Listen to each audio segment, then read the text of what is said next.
Selamat datang di Komisi 2 dan tentunya kepada rekan-rekan kami di Komisi 2 selamat melaksanakan ibadah puasa. Senang sekali kita dapat bicara soal ibu kota negara Indonesia, Nusantara ini. Menarik untuk kita bahas karena ada sesuatu yang baru dan yang paling menggembirakan dalam suasana ini adalah cara pandang kita. Kita sudah sedikit ada kemajuan dengan cara pandang yang cukup baik terhadap bagaimana kita memandang sebagai sebuah ibu kota. Tadi disebutkan soal Shenzhen, sebuah kota yang cukup teramat maju di Tiongkok sana. Namun saya ingat Shenzhen ini dibangun serentak dengan Batam. Sama-sama berangkatnya ketika itu. Tapi hasilnya Shenzhen melaju pesat luar biasa. Bagaimana dikatakan Pak Bambang, sampai penduduknya mencapai 17 juta. Kalau Shenzhen melesat, Batamnya meleset. Apa yang diinginkan ketika itu untuk Batam sama sekali tidak terwujudkan. Walaupun sekarang ini ada semacam konsep yang berubah, kemajuan dari Batam biasa. Tapi yang kita harapkan dia melesat seperti Shenzhen itu tidak terjadi. Nah, ada hal-hal yang menyebabkan yang patut kita coba pelajari dalam konteks membangun IKN ini. Kegagalan Batam disebabkan satu, Singapura menganggap Batam sebagai lawannya, saingan untuk Singapura.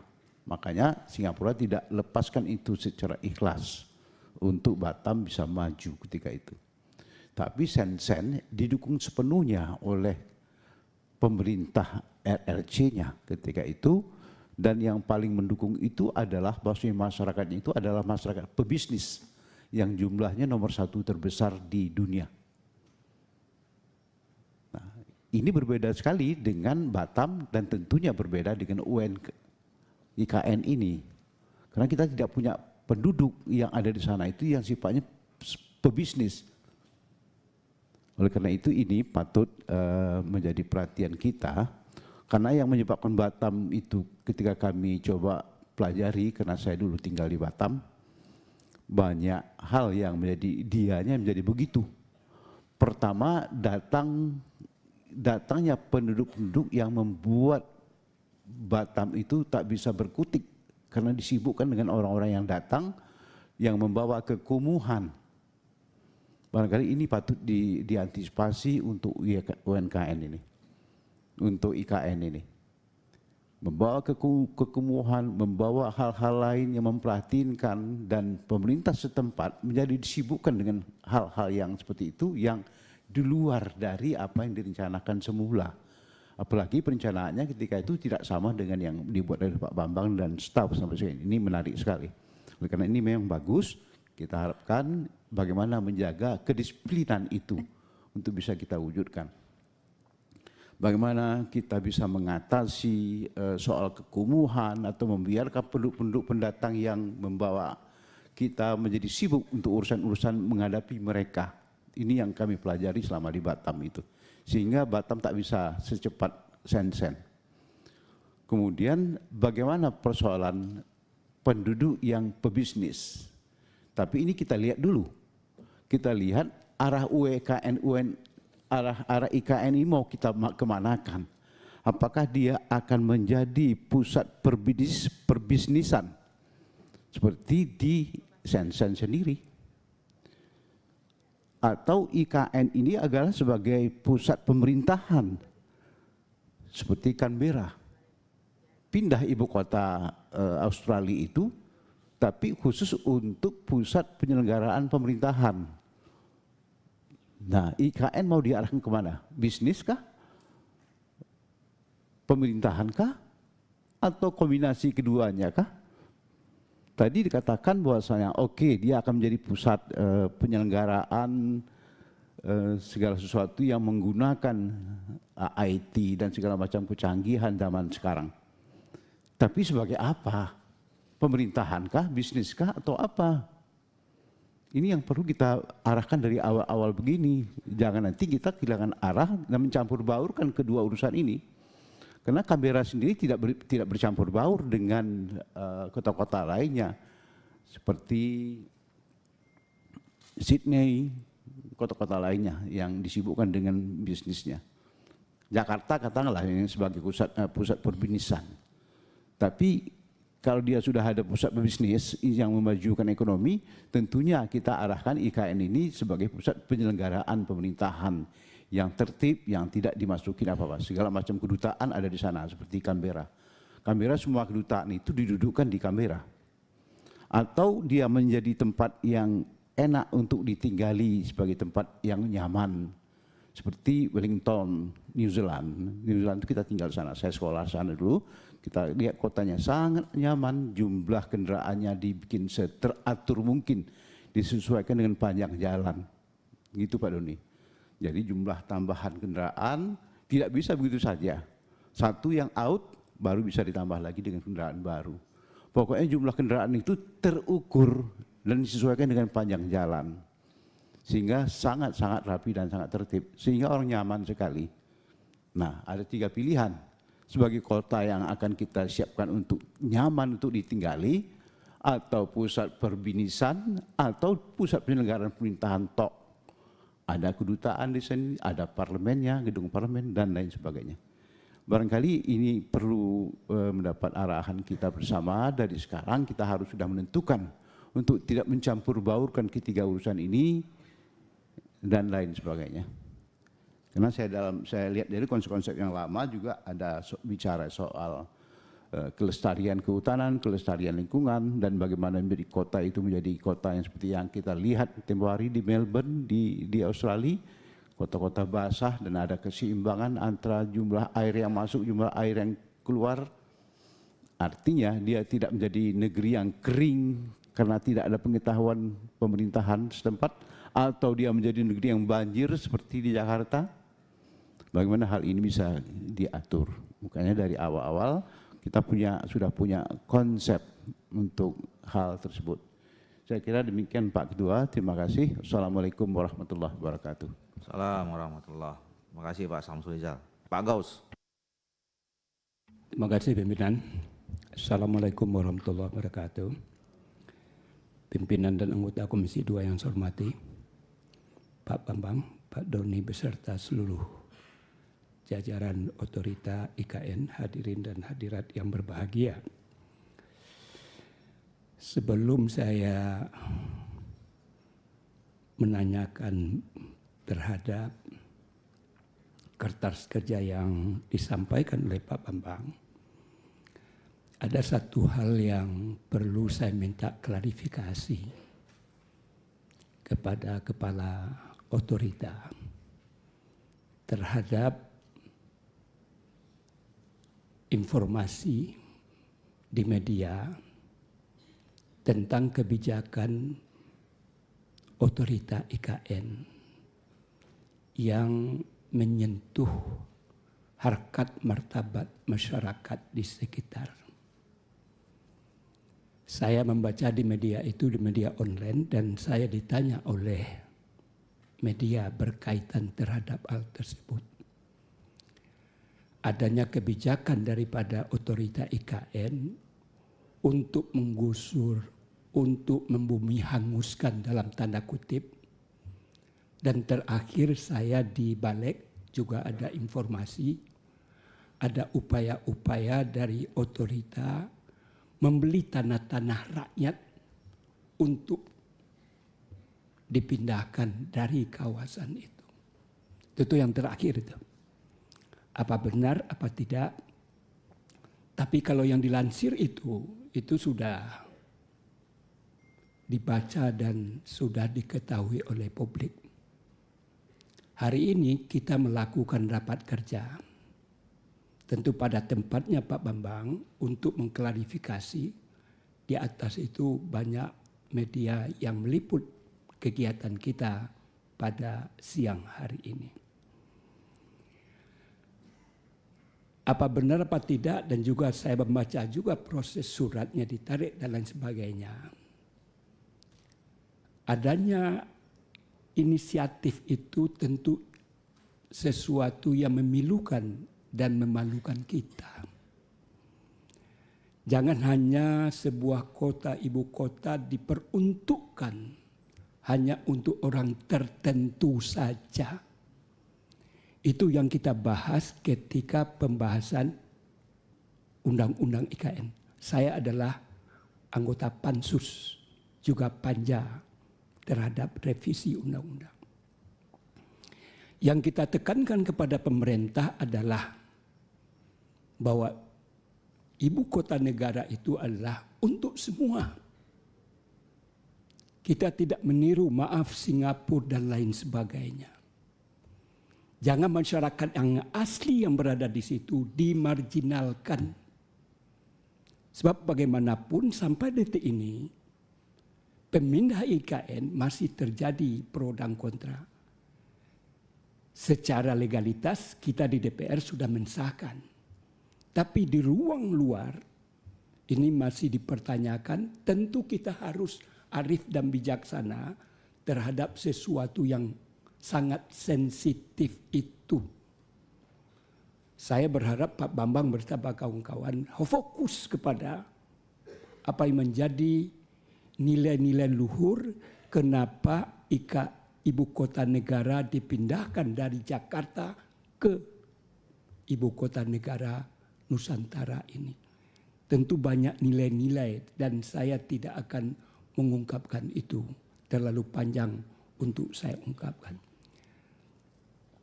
Yang kedua adalah adanya keinginan pemerintah untuk melaksanakan perayaan hari ulang tahun ke-79 di ibu kota negara Nusantara itu.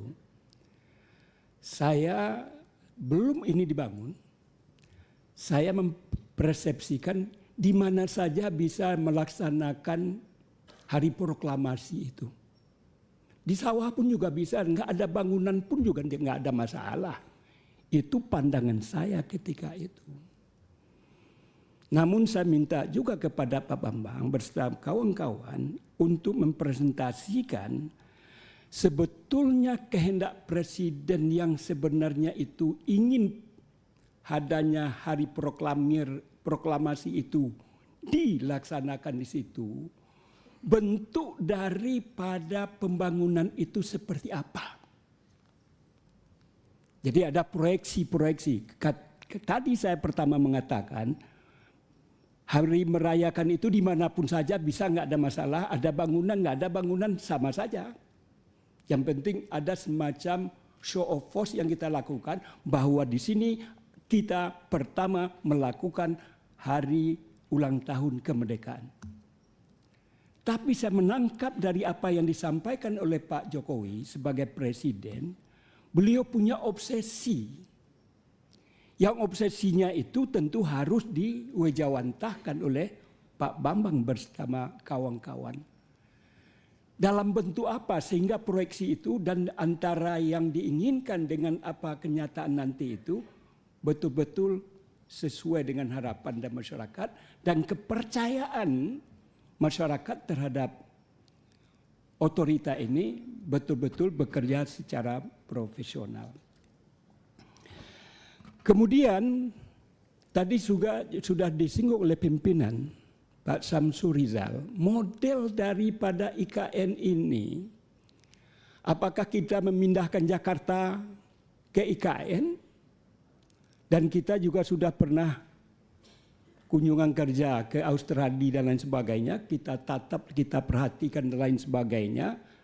Bagaimana ini menjadi ibu kota dunia yang modern yang disampaikan oleh Pak Bambang itu. Saya lihat terkesan bagi saya, ini kesan saya. Otorita ini ada semacam kegamangan terhadap kesepian daripada ibu kota negara, sehingga dibuatlah berbagai program-program yang pada intinya padahal kita menginginkan ibu kota negara itu adalah ibu kota negara, apakah seperti Putrajaya dan Sydney yang disampaikan yang di Australia dan sebagainya itu. Harusnya kita kan harus konsisten. Jadi kita tidak perlu apa yang dikatakan di Cina tadi dari 300.000 17 juta, apakah itu yang menjadi model? Menurut saya bukan ke sana. Saya tidak bangga terhadap terjadinya arus urbanisasi dengan adanya pembangunan ibu kota negara, berpindahlah penduduk dari satu penduduk ke penduduk yang lain, akhirnya jumlahnya melebihi Jakarta.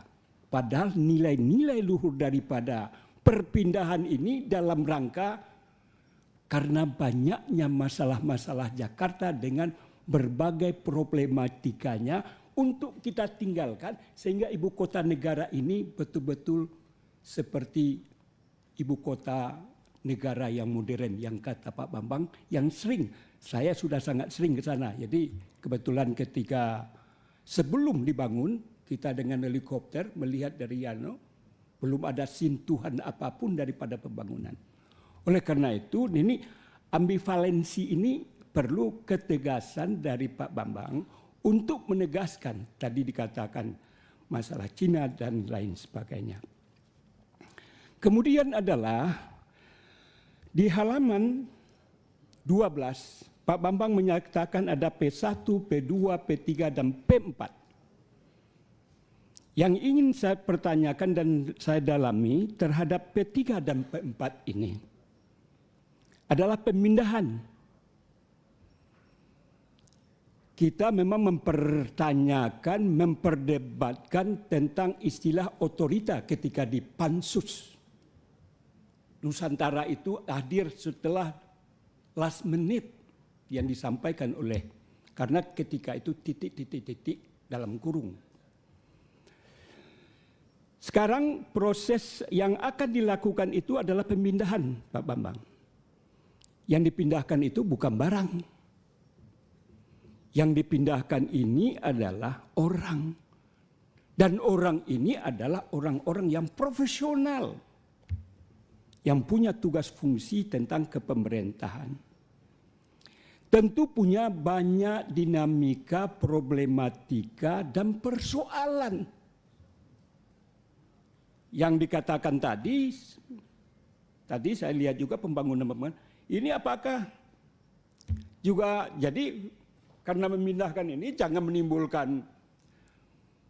menimbulkan permasalahan baru. Ini juga perlu diantisipasi agar nanti jangan menjadi bumerang ketika ada proses pemindahan itu dengan berbagai persoalan. Ini perlu saya tekankan karena sebagaimana kata Pak Bambang tadi, pada tahun ini akan dilakukan hal yang Bapak sampaikan. Terakhir adalah Pak Bambang juga menyampaikan tentang update pembangunan IKN dengan berbagai, saya tidak usah ungkapkan terlalu panjang. Persentasenya pun juga sudah diungkapkan dan grand design-nya juga sudah diperlihatkan kepada kami bersama. Yang ingin saya pertanyakan adalah kalau anggaran yang Bapak sampaikan itu tentu anggaran operasional, bukan pembangunan. Nah, ya jangan salah nanti, kok sangat kecil sekali. Pembangunan ibu kota negara, istana saja, rumah menteri dan lain sebagainya. Supaya juga media jangan salah menangkap terhadap anggaran yang sangat kecil kalau itu adalah bagian daripada pembangunan itu. Artinya adalah otorita IKN hanya memanage dan anggarannya adalah sekian. Pembangunnya di luar daripada itu. Menurut kacamata saya. Dan saya yakin terhadap hal itu karena terlalu kecil. Oleh karena itu fokus saya adalah persentase yang Bapak sampaikan ini ada yang baru 58%, ada yang 78%, ada yang 65%, ada yang 54%, ada yang 23%. Target selesainya Juni malah. Komenko 2 Progresnya tanggal 29 Februari baru 23%, target penyelesaiannya Juni. Itu yang agak ekstrim yang saya lihat. Dan juga ada beberapa variabel yang lain yang saya tidak usah ungkapkan karena juga sudah ditayangkan. Bagaimana tentang hal ini? Kalaupun terjadi pergeseran, misalkan target yang ingin disampaikan, yang ingin diwujudkan itu, kalaupun bergeser, bagaimana? Sebab bagaimanapun tentu akan berdampak pula kepada proses pemindahan aparatur sipil negara, yang mana tentu ini juga sudah punya progres juga yang dilakukan oleh pihak pemerintah berkaitan tentang bagaimana sukses pemindahan ini, dan ini tentu akan menimbulkan masalah juga kalau ini tidak dimanage sedemikian rupa, sebab pintu masuknya tentu otorita yang mempersiapkan semua itu. Barangkali demikian, terima kasih. Assalamualaikum warahmatullahi wabarakatuh. Assalamualaikum warahmatullahi wabarakatuh. Terima kasih Pak Gaus, Pak Wahyu. Terima kasih Ketua. Selamat siang semua kawan-kawan pertemuan pertama setelah pemilu. Yang terhormat Pak Bambang, ya tadi kita sudah bicara Pak ya. Saya ada 3 hal yang ingin saya sampaikan. Yang pertama itu Pak terkait pemeliharaan. Orang Indonesia ini Pak hobi membangun tapi seringkali lupa memelihara. Jadi tolong dihitung baik-baik karena banyak sekali bekas bangunan, bekas kegiatan PON itu yang tidak terpelihara. Jangan sampai karena jadi begini Ketua, kita nih IKN ini cuman koordinasi aja, yang bangunnya Menteri PU Ketua. Jadi mereka ini tidak tahu juga bagaimana kondisi barangnya nanti. Jadi diserahkan barang sudah itu baru dipelihara. Jadi tolong diperhatikan juga nanti tentang biaya pemeliharaan seluruh fasilitas yang ada. Kemudian yang kedua, saya mengingatkan Pak bahwasanya ini kota baru. Kota baru ini jangan sampai nanti tata ruangnya jadi semrawut sehingga kita tidak bisa mengatur alur transportasi publik sehingga terjadi lagi kemacetan. Memang untuk jangka panjang. Kemudian yang terakhir, saya lihat tadi kan ada 112 Pak ya bangunan yang akan dikerjakan segera ya. Kita memahami bahwasanya banyak prioritas yang dibutuhkan, baik kantor kementerian dan sarana-sarana pendukung yang lainnya.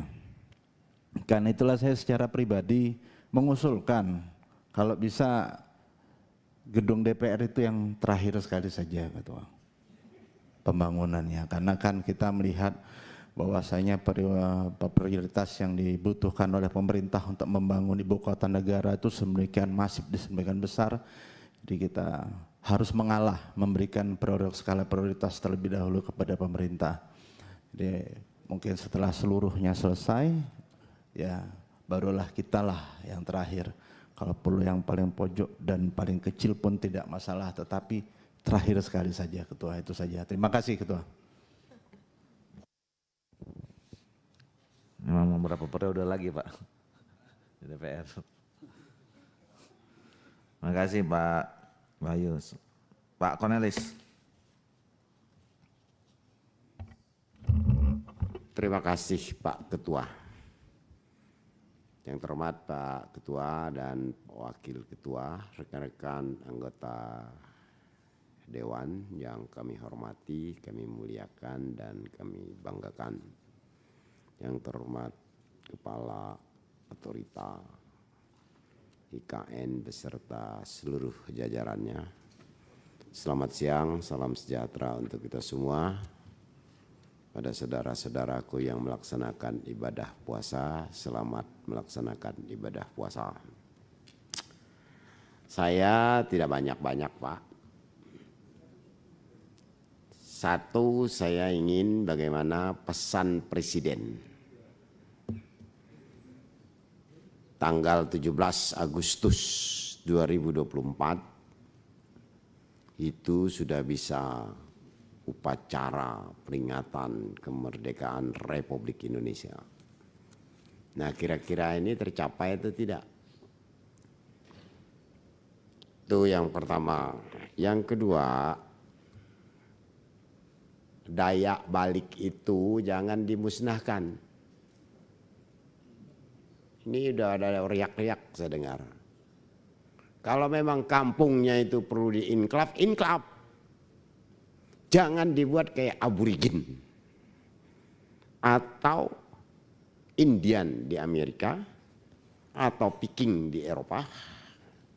Nanti tinggal nama. Ini perlu dicermati benar-benar. Jadi kami Dayak itu jangan dimusnahkan. Saya ngomong terang-terang dia ini. Tolong betul-betul dicermati. Kalau perlu diinklaf, inklaf. Nah, yang terakhir, ini kan banyak tanah-tanah negara. Dalam hutan produksi, dalam hutan apa-apa macam-macam namanya itu. Ada HTI, ada apa. Nah, bagaimana itu ganti ruginya? Ada ganti rugi atau tidak? Karena orang kan sudah dikasih izin. Perusahaan kan sudah dikasih izin. 1 HTI 53 tahun. Nah, diganti enggak itu uangnya? Diganti rugi atau tidak? Atau ditukar atau diambil begitu saja oleh negara. Negara boleh saja ngambilnya, tidak ada masalah. Apalagi yang memang diterlantarkan. Nah, ini saya mohon dengan hormat supaya sudah diberikan kekuasaan selaku kepala otorita. Otorita itu kan otoritasnya itu sudah diberikan kewenangan, tugas dan tanggung jawab secara khusus dan bertanggung jawab kepada presiden. Prinsip kehati-hatian itu tolong dipegang. Jangan kita mengejar target, kita mengorbankan yang lain. Memang di dalam suatu revolusi, kata Bung Karno, korban itu pasti ada. Tapi bagaimana kita memperkecil risiko sehingga target presiden itu bisa terwujud. Jadi semua bisa enjoy. Jangan pemerintah saja yang enjoy sementara rakyatnya setengah mati. Nah, ini saja yang bisa saya sampaikan dan saya rasa tidak berlebihan. Wajar-wajar sajalah kalau kami ini orang minoritas, orang primitif, orang yang tertindas, khawatir. Jadi negara harus memberikan perlindungan. Terima kasih. Terima kasih Pak Kornelis, nggak nyampe 5 menit. Saya minta persetujuan kita perpanjang sampai jam 13.00. Saya ingatkan 5 menit, masih banyak. Pak Endro, silakan.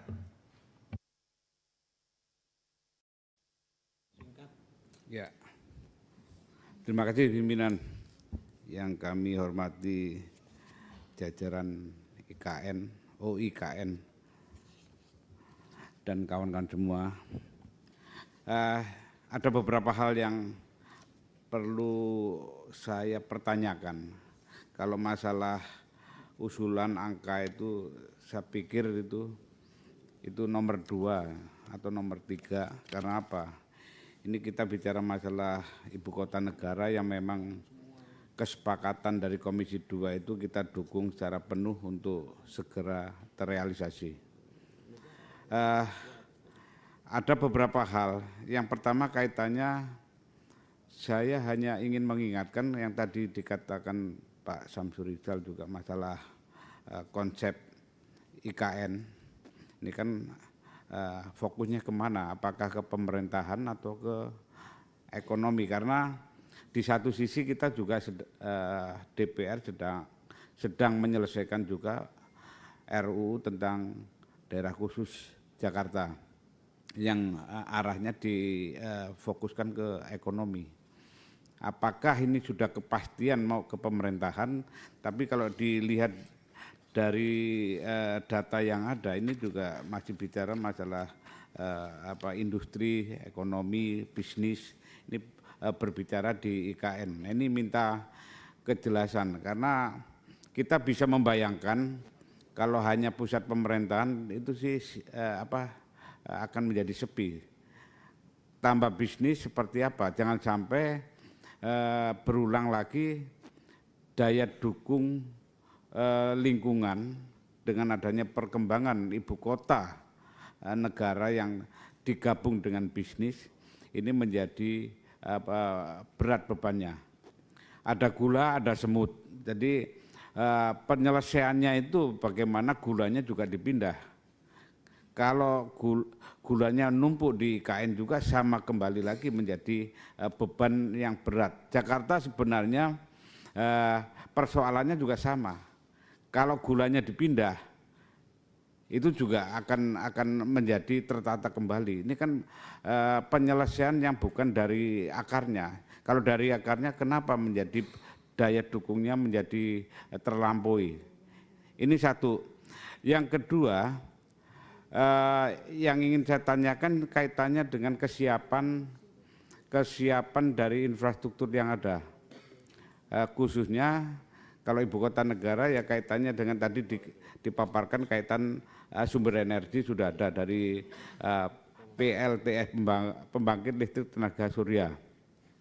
Terus infrastruktur IT-nya seperti apa perkembangannya? Karena kalau kita lihat data ini dari progres yang ada untuk pembangunan gedung kantor presiden itu progres 29 Februari 2024 sudah 78,648%, betul Pak ya? Nah, bagaimana kepala otorita beserta jajarannya ini mempercepat pembangunannya. Dan juga jangan lupa Undang-Undang UIKN kemarin yang kita bahas, ini konsepnya juga bagaimana mendukung investasi masuk. Jadi bukan mengandalkan pada anggaran pemerintah saja, tapi juga dari investasi. Nah saran saya ini kan investasi yang masuk pun juga nggak jelas. Saya juga ingin informasi sudah berapa banyak, apa saja yang sudah masuk atau baru MOU. Karena apa? Karena ini untuk kejelasan, kami sangat mendukung IKN ini untuk segera selesai.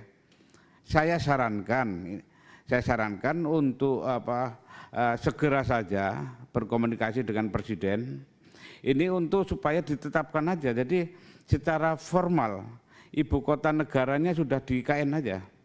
Karena apa? Secara politiknya supaya ada landasan yang kuat bagi investasi baik di dalam negeri maupun di luar negeri. Kalau tidak ada kepastian, ini undang-undang DKI-nya sudah dibahas, ini tinggal mengeluarkan kepres saja bahwa pusat pemerintahan pindah di IKN. Nah ini kan jelas.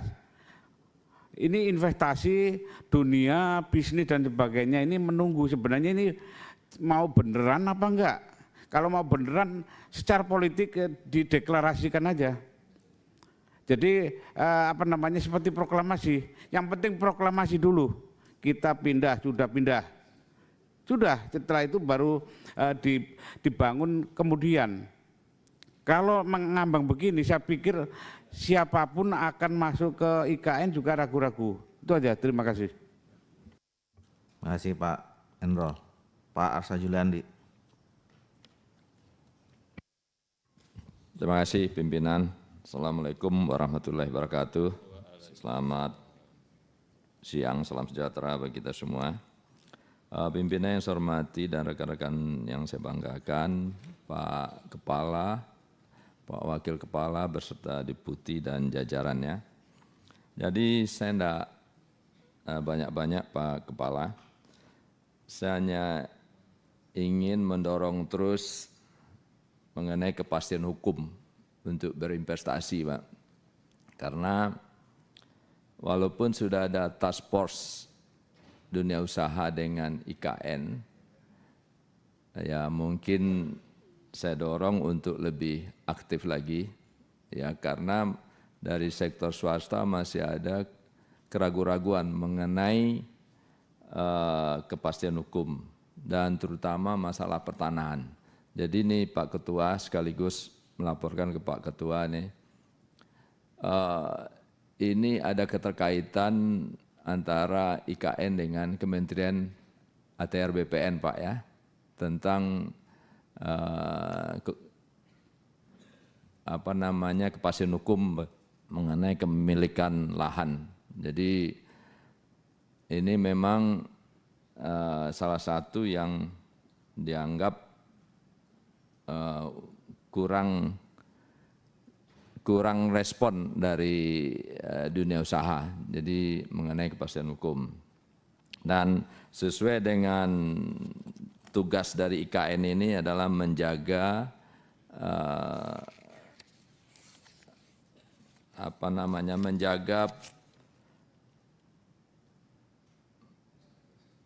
menjaga pengembangan daerah mitra. Jadi ini memang tugas dari IKN, ya, termasuk juga masalah pelayanan perizinan. Nah, ini juga Pak Bambang seharusnya juga bercerita Pak di sini Pak, kendala-kendala yang Bapak hadapi, karena kebetulan Kementerian ATR BPN itu mitra Komisi 2 Pak. Jadi lebih enak Bapak menyampaikan di sini, karena kami juga perlu tahu itu Pak. Nah, jadi itu Pak Bambang.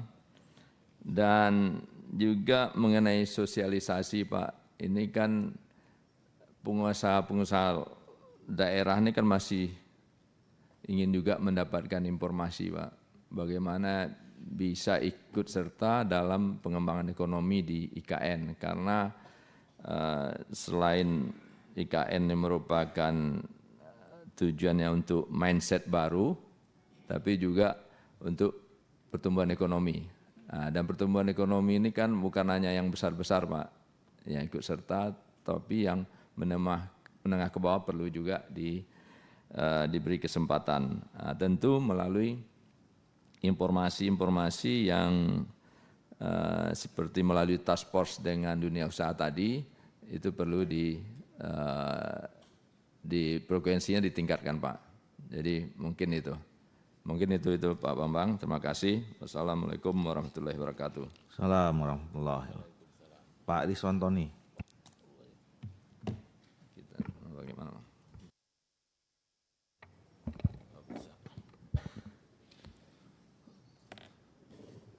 Terima kasih Ketua. Assalamualaikum warahmatullahi wabarakatuh. Teman-teman Komisi 2 dan Kepala IKN beserta jajarannya yang saya hormati. Ada 3 pertanyaan saya, Mas Bambang. Pertama tentang status otorita IKN ini, sebaiknya itu merupakan status yang selamanya gitu ya. Jangan ada lagi dualisme kepemimpinan seperti yang ada di Batam. Katakanlah nanti setelah bagus akan ada gubernurnya begitu. Akibatnya pembangunan atau kebijakan itu tumpang tindih Pak. Ya, kita seperti ketahui Batam sekarang ada wali kotanya, otoritanya jadi seperti mati gitu Pak.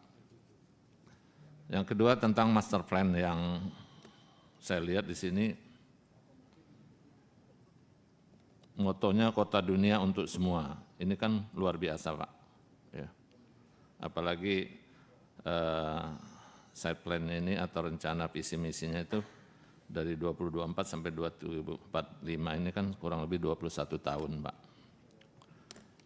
Kalau kita mengharapkan kota ini adalah termasuk kota bisnis, yang master plan secara keseluruhan juga belum ada, tapi kalau kita mengacu dengan kotanya Pak atau Mas Doni, yang hampir 50 tahun, ini samping ibu kota loh Pak.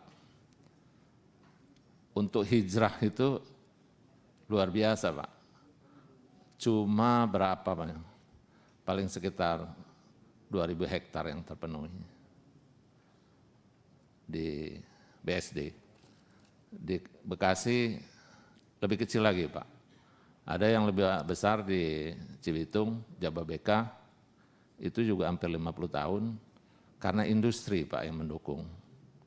Jadi isi daripada huniannya memang berimbang atau linear dengan banyaknya industri. Nah, kita yang akan kita capai di IKN ini apa? Kalau menurut saya, apa yang disarankan oleh teman-teman tadi, semestinya merupakan kota administratif dulu, Pak.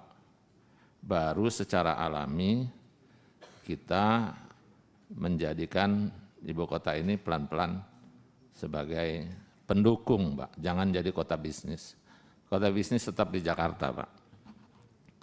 Jadi luar biasa, 21 tahun yang menurut saya terlalu berhayal bahwa itu akan penuh. Tapi kalau dibuat ini, Mas Doni, kota administratif dengan wisata, nah itu mungkin luar biasa, Pak. Sehingga orang akan liburan ke sana, Pak. Tapi kalau kita mengharapkan penghunian, apalagi dipaksakan kantor, seluruh karyawan pindah ke sana, dan zaman sekarang ini yang sudah bisa online, sudah bisa tidak perlu jalan, ada Zoom, ya mungkin setingkat dirjen lah atau eselon 1 saja yang ada di sana. Tapi yang operasionalnya karena di sini adalah pendukung administratif terhadap industri-industri maupun bisnis, tentunya jangan kita paksakan pindah ke sana. Akibatnya cost nanti akan lebih besar, lebih mahal. Gitu. Jadi ini harus dibicarakan lagi Pak. Misi visinya daripada Pak Presiden ini harus berani kita ungkapkan. Karena realitanya ada di depan mata kita, yang di samping ibu kota loh Pak. 50 tahun aja segitu-segitu aja Pak. BSD agak lumayan setelah terjadi jalan tol. Coba belum ada jalan tol yang sekarang. Pasti nambah lama. Nah, jadi kalau menurut saya kita bisa ambil contoh Pak, seperti kalau untuk infrastruktur, perencanaannya itu adalah kota Shanghai Pak. Kota Shanghai itu infrastrukturnya sudah master plan-nya itu lengkap Pak. Untuk 5 tahun ke depan itu jelas gitu. Dan kalau bisa jangan berubah master plan ini. Hijau merahnya ini tidak boleh berubah. Sehingga ke depan apa yang kita akan capai atau kita akan tinggalkan di IKN ini tentunya luar biasa dengan perencanaan yang matang. Gitu. Tapi kalau ujuk-ujuk, ya sekarang saja sudah bergejolak. Karyawan atau pegawai negeri yang mau pindah ke sana itu banyak sekali penolakannya. Gitu. Dan kita juga secara ekonomi nggak baik juga Pak, kita paksakan pasar ada, makan bagaimana. Nah, ya contoh saja kita waktu kunjungan ke sana, kasihan saya ngelihat teman saya ini Pak Andi ini, nyari WC aja sulit Pak. Jalan kita setengah kilo, ngantri lagi. Ya. Nah saya nggak kebayang 17 Agustus nanti dipasarkan. Bagaimana prasarana ini? Jadi maksud saya prasarana atau pasum-pasos juga tidak bisa kita paksakan. Dia harus linear dengan keberadaan orang yang ada tetap di sana. Jadi ya istilahnya alami lah, alami. Jadi jangan ujuk-ujuk kita timbul banyak, akhirnya orang buat catering banyak, nggak taunya besoknya orangnya nggak ada. Ya. Karena kita melihat contoh kota-kota atau katakanlah di daerah, ibu kota atau pemekaran kabupaten atau provinsi yang baru, itu kosong melompong Pak kotanya. Jarang ada yang sukses, kecuali mungkin di Jawa ya. Tapi kalau kabupaten baru, nggak ada itu, kotanya cuma ada Senin sampai Jumat saja Pak. Tapi kalau karyawan itu jadi karyawan PJKA, jadi pulang Jumat kehadiran Ahad, gitu kan. Jadi kosong Pak. Nah ekonomi nggak jalan. Nah bagaimana kita mau IKN ke depan ini? Ini harus hati-hati Pak. Kita jangan paksakan. Luar biasa, apalagi secara infrastruktur kita lihat luar biasa alamnya ya. Tentunya di sini adalah berbiaya tinggi Pak. Tentunya teman-teman swasta juga akan mikir-mikir juga dengan biaya tinggi yang ada sekarang gitu. Tapi kalau kita sekali lagi kita jalankan dengan kota administratif dan wisata, mungkin ini luar biasa Pak. Jadi kita bisa bentuk wisata-wisata yang indah di sana. Dan terakhir adalah masalah pertanahan Pak. Masalah pertanahan ini sebenarnya tanggung jawabnya siapa? IKN atau BPN? Karena saya mendengar ada lebih dari 2.000 persil yang belum selesai persoalannya. Ya, baik itu persoalan dengan penduduk setempat maupun dengan persoalan yang kemarin itu yang masuk di dalam lingkaran otorita maupun yang sudah dicoret yang kemarin kita bicarakan itu. Saya rasa itu saja, terima kasih. Wassalamualaikum warahmatullahi wabarakatuh.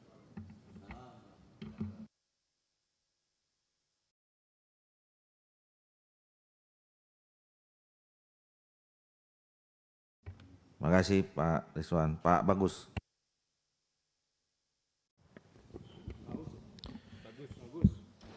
Terima kasih pimpinan.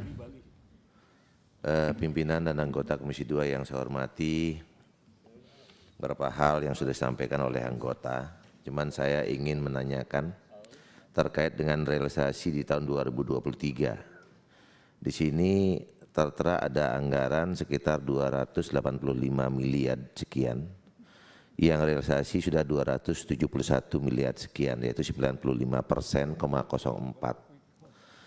Jadi Bapak Ibu sekalian, kalau kita berani menarik kata Nusantara, berarti itu tidak akan terlepas dari kita menarik sebuah benang merah yang mempunyai nilai yang luar biasa. Dan di dalam kita menarik benang merah itu, saya belum pernah mendengar sejauh mana komitmen pemerintah di dalam membangun budaya di IKN tersebut. Ya, dan seperti yang saya lihat di sini, Deputi Bidang Sosial Budaya dan Pemberdayaan Masyarakat itu anggarannya 10 miliar.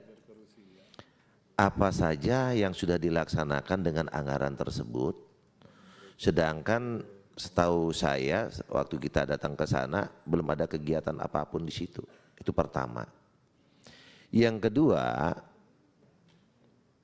kalau sudah ada, saya cuma mengingatkan lagi, kalau memang belum ada, harapan saya diadakan.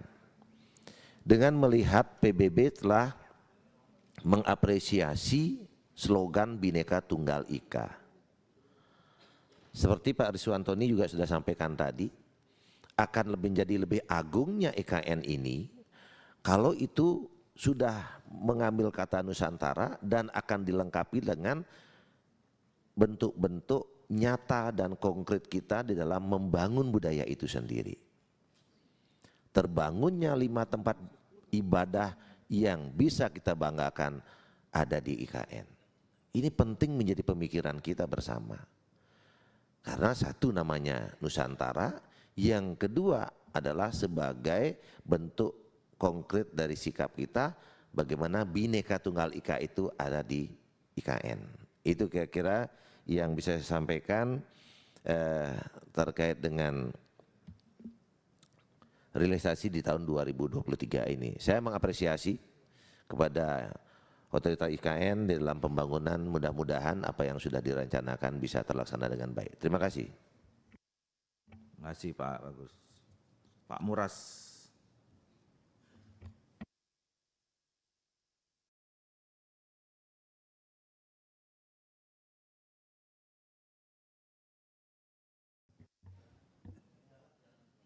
Ini. Oke. Baik, terima kasih Pak Ketua. Pimpinan yang saya hormati, para anggota Komisi 2, Pak Bambang, beserta seluruh jajaran OIKN yang saya hormati. Yang pertama Pak, saya baru mendengar, baru tahu gitu, visi IKN ini sebagai kota dunia untuk semua. Nah mungkin perlu ada penjelasan yang lebih kenapa jadi dipilih visi seperti ini. Karena kan bisa saja orang memaknai yang berbeda. Kalau hanya dikaitkan dengan kota berkelanjutan di dunia, saya kira itu sudah keharusan. Ya, kenapa misalnya enggak kota dunia untuk kebanggaan Indonesia misalnya gitu ya. mungkin itu perlu penjelasan. Yang berikutnya saya yang minta informasi saja Pak dari isu-isu yang sejak lama muncul kaitan IKN ini, tadi juga sudah banyak disampaikan. Yang pertama isu itu kan di RPJN itu 466 triliun yang dibutuhkan untuk bangun IKN ini. Apakah ini sampai tahun 2045 tetap segitu nilainya? Kemudian kalau kita dengar sampai tahap ke-1 ini semuanya hampir 100% APBN. Ya. Tahap berikutnya apa betul investasi dari pihak swasta itu akan benar-benar dapat direalisasikan? Apa yang akan menjadi daya tarik bagi investor untuk betul-betul bisa berinvestasi di IKN? Yang kedua, dari segi Hankam, ya, kalau sekarang sudah ada penelitian enggak, apakah memang betul bahwa dari segi Hankam Jakarta ini jauh lebih baik daripada di IKN? Ya, apakah betul begitu atau seperti apa?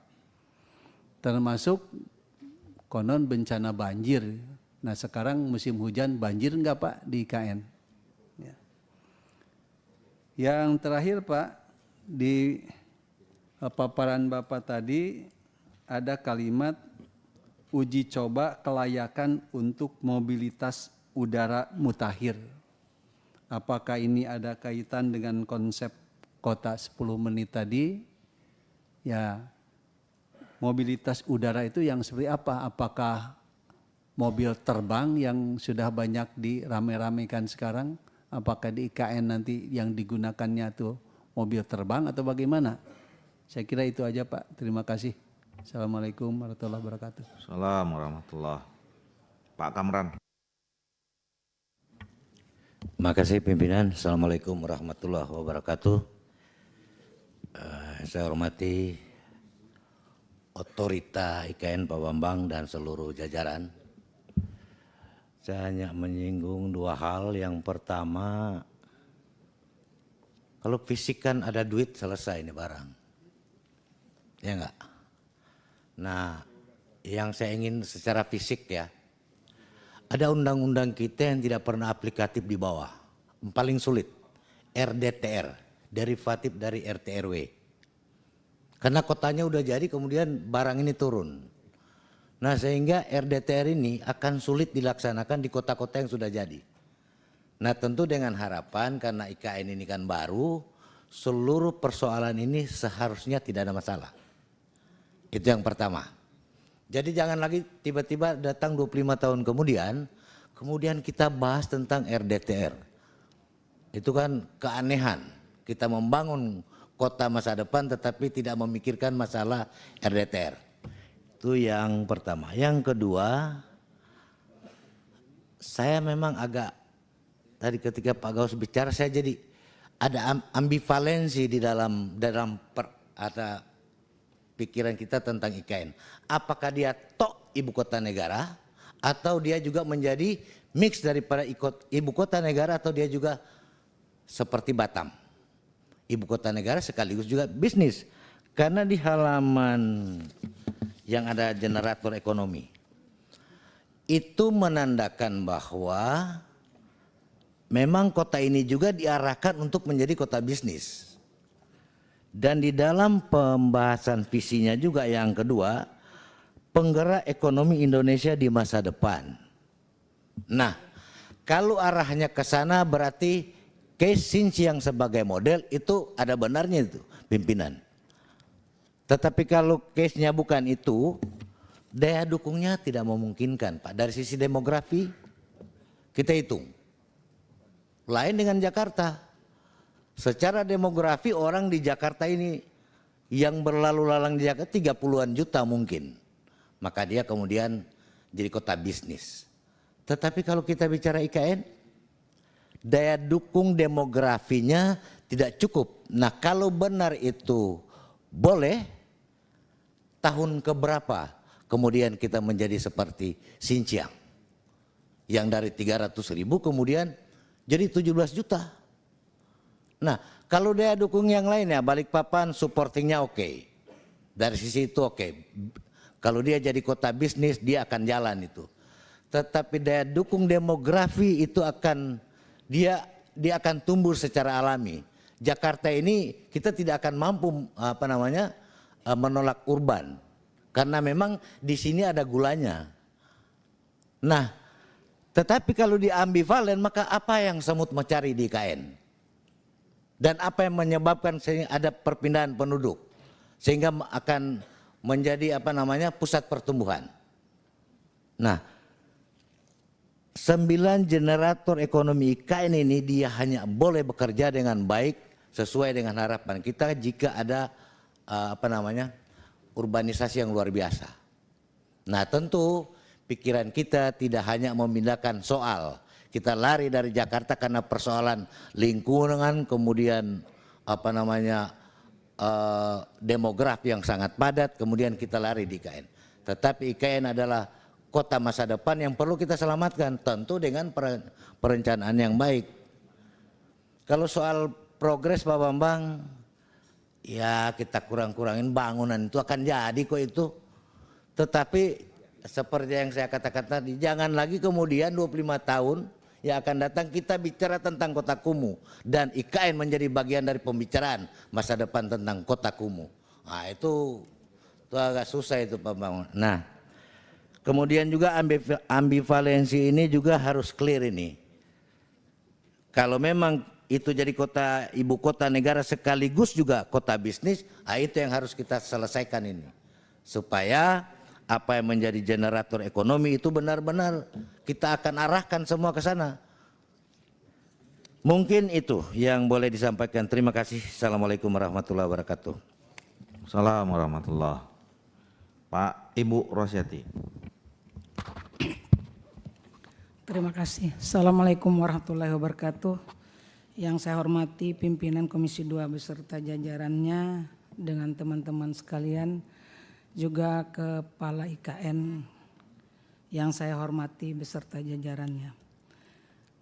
Saya selaku warga Kalimantan juga tentunya sangat bangga kalau IKN itu beroperasi dengan baik dan tidak merugikan masyarakat lokal ya. Karena baru-baru viral berita terhadap 200 warga Pamaluan, Sukaraja, Bukit Raya, Bumi Harapan yang disuruh menggusur atau meruntuhkan bangunannya karena melanggar terhadap RT RW. Masyarakat yang dulu mungkin dia tidak tahu ada RT RW yang baru tercipta daripada IKN ini.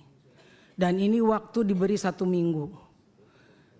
Sayang sekali ya, kalau masyarakat sudah lama tinggal di sana, bagaimana pola kita untuk jangan sekali-sekali menindas atau menyepelekan masyarakat asli di sana. Jangan sampai terjadi seperti di Papua dan lain sebagainya. Dan di Rempang, dan kita warga Indonesia yang berhak tinggal di tempat itu dan mempunyai sudah turun-temurun tinggal di suatu daerah itu, marilah kita menghormati hak asasi mereka. Saya meminta otoritas IKN untuk memberikan klarifikasi kepada Komisi 2 selaku mitra kerja. Kemudian yang kedua, saya menekankan agar otoritas IKN selalu menjalin komunikasi terhadap warga masyarakat lokal.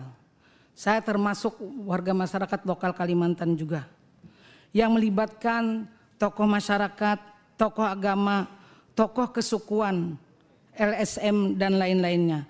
Apalagi di sana ada suku Dayak. Kita tahu sendiri suku Dayak seperti aborigin dan segala macam, dan kita harus menghormati tata budaya adat istiadat mereka. Saya juga separuh dari suku Dayak.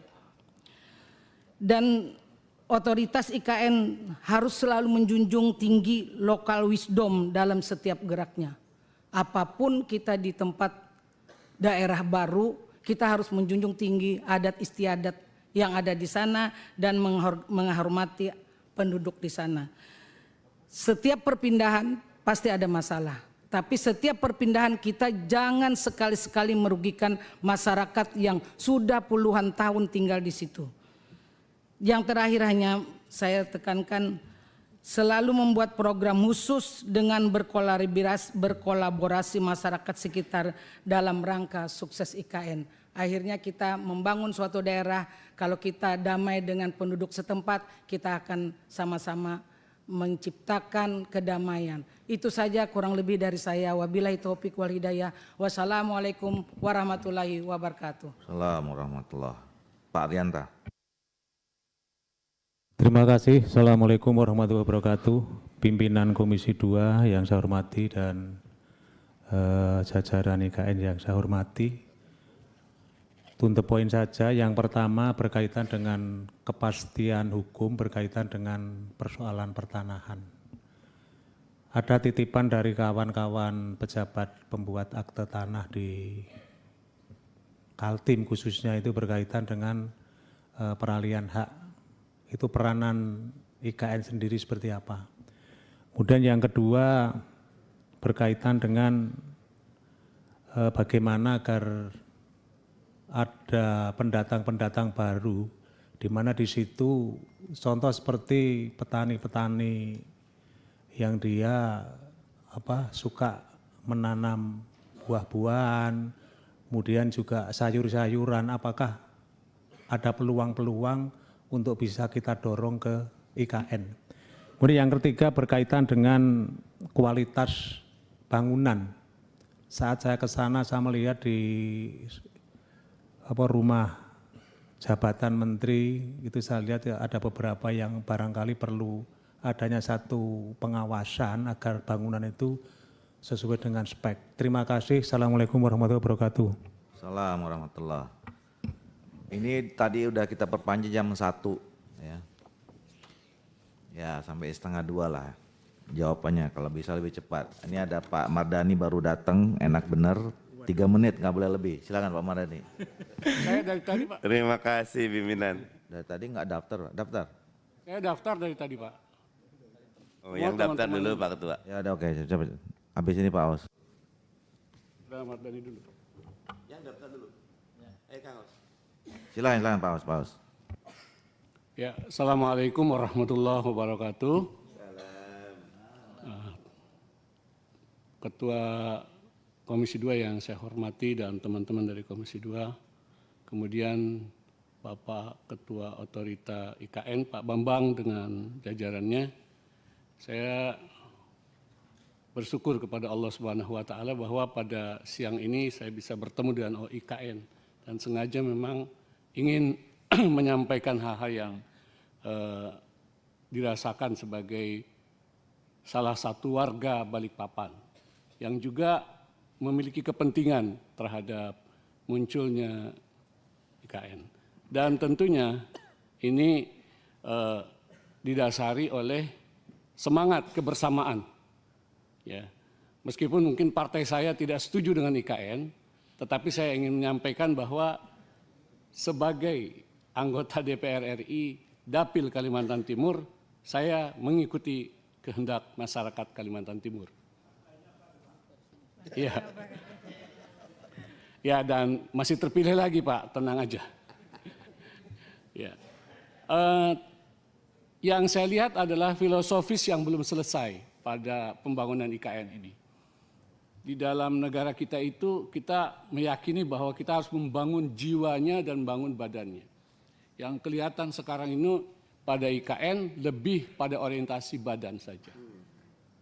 Jadi belum sampai kepada jiwanya begitu. Dan jiwa kita kan Pancasila ya.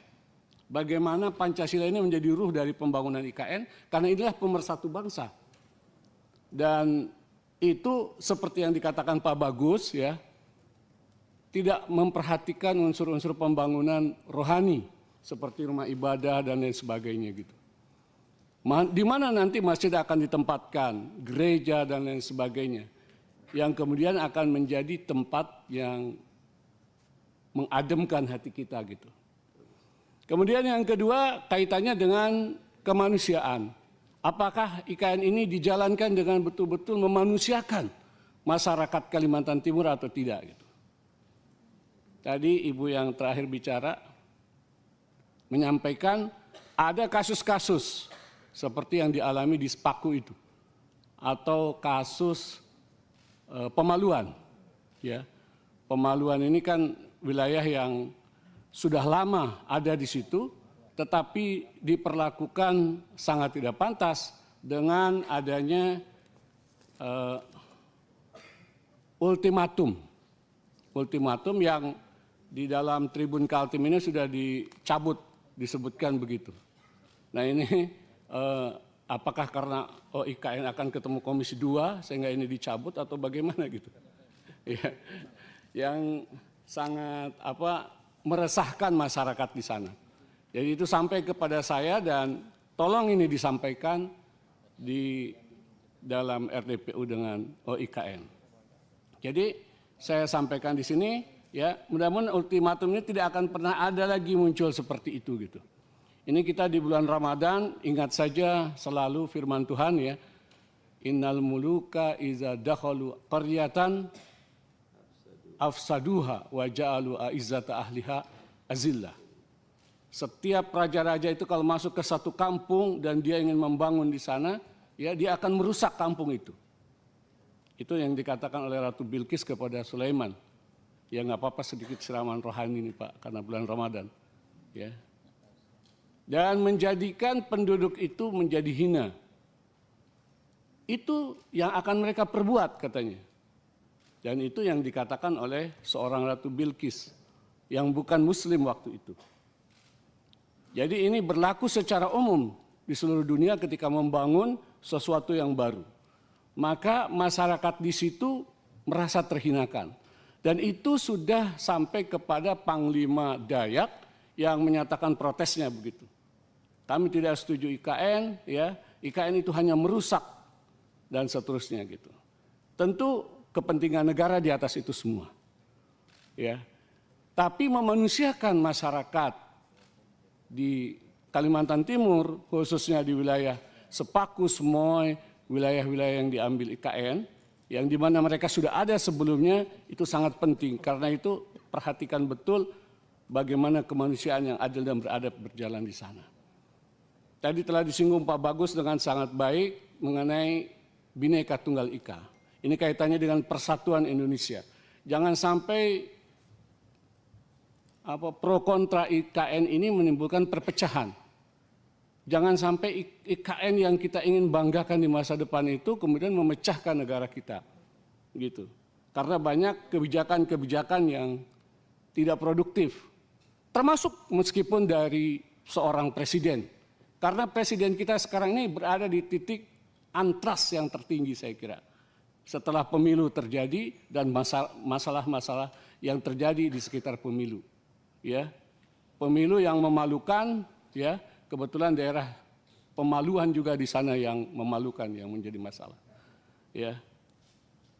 Yang kami perhatikan itu sehingga ada pertanyaan tentang peluang investasi investor bisa membeli lahan di IKN yang begitu lama, ya. Itu pertimbangan sebetulnya apa sebetulnya, ya. Dan bagaimana konstruksi peralihannya nanti kalau mereka sudah memiliki lahan tersebut, apakah akan dapat melindungi kepentingan negara atau rakyat di sana, gitu. Kemudian tentu saja kita ingin IKN seperti yang tadi disebutkan kota untuk seluruh dunia, gitu. Artinya seluruh masyarakat Indonesia, ya, dan juga bisa dinikmati dunia, bangga kita memiliki IKN, ya. Tetapi jangan sampai terjadi di mana masyarakat terdekatnya yang pertama merasakan keganasannya begitu karena kedatangan pembangunan di sana. Saya merasakan betul bagaimana kota saya Balikpapan itu dari hari ke hari semakin macet, ya, dan semakin polusi, ya, sama saja dengan Jakarta. saudara-saudara kita yang dulu transmigrasi dari Jawa ke Kalimantan Timur, ya itu mencari kedamaian Pak, ingin kerja di sana gitu. Nah, kalaupun kita ingin bijak untuk melangani mereka, ya tentu harus dicari solusi agar mereka bisa bercocok tanam lagi, dan itu harus disiapkan di mana tempatnya gitu. Jadi saya kira tolong filosofi Pancasila ini digunakan betul-betul di IKN, jangan hanya tongkrongan dari Garudanya aja di sana ya, yang harganya mahal sekali, tetapi ruh dari Pancasila itu sendiri tidak ada di sana. Itu saja yang ingin saya sampaikan untuk saat ini. Wabillahi taufiq wal hidayah. Assalamualaikum warahmatullahi wabarakatuh. Assalamualaikum warahmatullahi wabarakatuh. Terima kasih. Pak Marani. Kasih pimpinan. Bismillahirrahmanirrahim. Assalamualaikum warahmatullahi wabarakatuh. Selamat siang dan salam sejahtera untuk kita semua. Maaf terlambat, baru takziah pimpinan dan anggota dan teman-teman badan otorita IKN yang saya hormati. Dua saja pimpinan. Yang pertama, IKN ini punya eksperimen luar biasa dalam bab legislasi dan institusi, ya, dalam hal regulasi dan institusi. Dua faktor yang mestinya kita berikan keistimewaan biar IKN bisa tumbuh cepat, bisa tumbuh dengan segala kriterianya. Bahkan 2 kali regulasi kita buat revisi dalam waktu setahun kita berikan. Dan institusinya juga punya kelenturan. Saya ingin dapat update pelajaran lesson learn-nya tuh, gimana pertumbuhan institusi dan regulasi di IKN bisa kita ambil best practice-nya sehingga bisa kita gunakan di daerah-daerah lain yang memang kita akan tumbuh kembangkan ke depan. Satu lagi pertanyaan teknis, kita sudah saat membahas revisi kedua, Sponsity, ya. Seperti apa perkembangan konsep Sponsity di IKN kita? Karena itu salah satu cara natural alami untuk membuat kita berdamai dengan alam. Terima kasih. Pak Samsul terakhir ya. Ada lagi? Terima kasih Pak Ketua, izin menambahkan Pak Bambang dan Pak Doni dan Bapak Ibu semua. Setelah kita simak-simak apa yang disampaikan di sini, ternyata boleh dapat disimpulkan bahwasanya rencana pembangunan IKN ini sebagai kota dunia untuk semua, ini mengarah kepada sebagai kota bisnis, tak bisa tidak. Karena apa yang dibuat di sini dari tahapan-tahapan tahunnya adalah sebagai kota bisnis. Nah, sebagai kota bisnis ada 2 hal yang tadi disampaikan oleh Pak Amran juga menarik, bahwasanya dukungan demografinya ini akan membuat dia sedikit terlambat. Jadi ketidaksinkronan dengan rencana pengembangan kota untuk dia menjadi sebuah kota bisnis, karena sampai dengan tahun 2045 itu konsepnya ya dikembangkan untuk kota bisnis. Kita lihat di sini tadi. Tapi apa yang kita lihat dengan dukungan demografi ini sangat sulit. Untuk Shenzhen tadi kita katakan tadi sudah dinyatakan jumlah penduduknya meledak dari 300.000 menjadi 17 juta. Nah, untuk menjadi kota bisnis tidak bisa tidak itu, dan itu diperlukan semacam investasi. Nah, kami ingin mendapatkan penjelasan kira-kira investasi dalam bentuk apa dan bagaimana dan siapa yang mengembangkan di situ dan fasilitas apa yang diperlukan untuk investasi tersebut. Karena selain daripada dukungan demografi, dukungan pertanahannya itu juga saya lihat belum mendukung. Luasnya hanya sekitar 252 daratan. 69.000 hektar itu adalah laut. Sementara DKI yang ada saat ini 661.000 kilometer persegi. Kemudian untuk lautnya 6 jutaan sekian, dengan sampai ke Pulau Seribu sana. Jadi kenapa bisa seperti Jakarta itu? Karena luasnya juga mendukung, penduduk juga mendukung.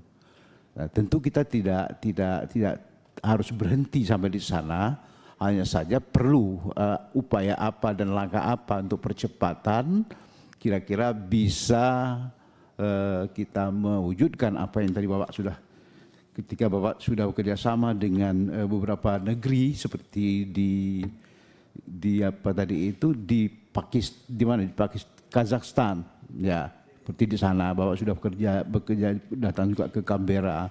Jadi jelas bukan sebagai pusat pemerintahan, adalah pusat perbisnisan sampai negeri itu menjadi dia untuk semua. Tapi betul-betul kita harapkan, kami kemarin bicara juga dengan Pak Menteri Pan RB agar tim IT dari pegawai-pegawai yang akan dikirimkan itu mesti konsisten. Artinya dalam artian kesiapan perangkatnya dengan siapan softwarenya, software-nya, brainware-nya juga harus konsisten. Ini yang kami ingin sarankan.